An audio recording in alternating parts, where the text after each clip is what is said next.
अखिलेश भैया जिंदाबाद, मुलायम सिंह यादव जिंदाबाद, समाजवादी पार्टी जिंदाबाद, समाजवादी पार्टी जिंदाबाद।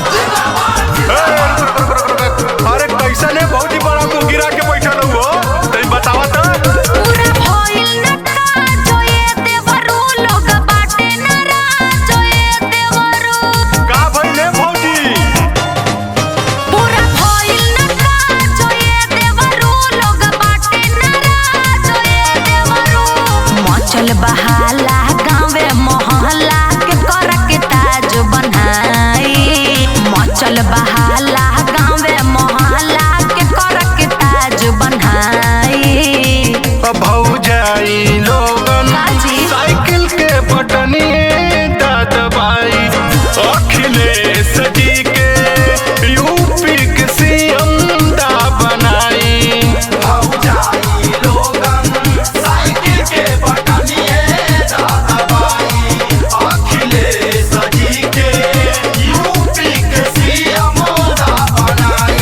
सही कहा तरह अखिलेश भैया जिंदाबाद, मुलायम सिंह यादव जिंदाबाद, समाजवादी पार्टी जिंदाबाद, समाजवादी पार्टी जिंदाबाद।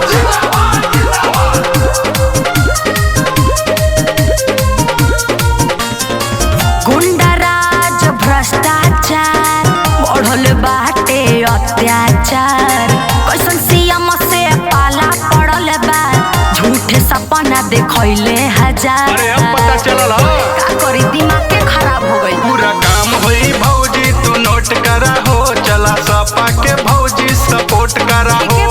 ले के वोट दे के चोट योगी जी गइन भुलाई ले के वोट दे के चोट योगी जी गइन भुलाई भौजाई लोगन साइकिल के बटनी दबाई अखिलेश जी के यूपी के सीएम दा बनाई।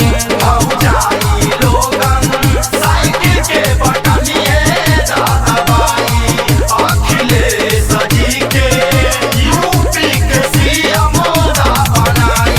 एकदम ठीक बा अखिलेश भैया जिंदाबाद, मुलायम सिंह यादव जिंदाबाद, समाजवादी पार्टी जिंदाबाद।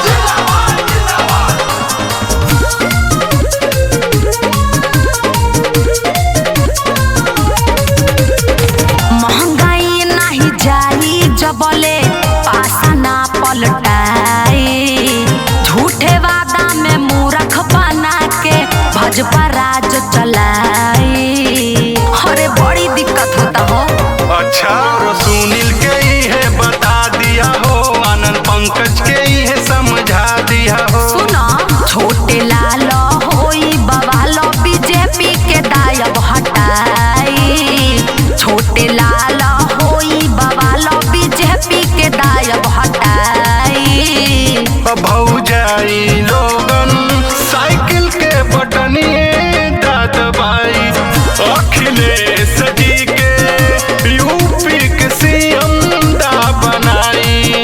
भौजाई लोगन साइकिल के बटनी दबाई अखिलेश जी के यूपी के सीएम दा बनाई। हाँ तो अब की बार सपा सरकार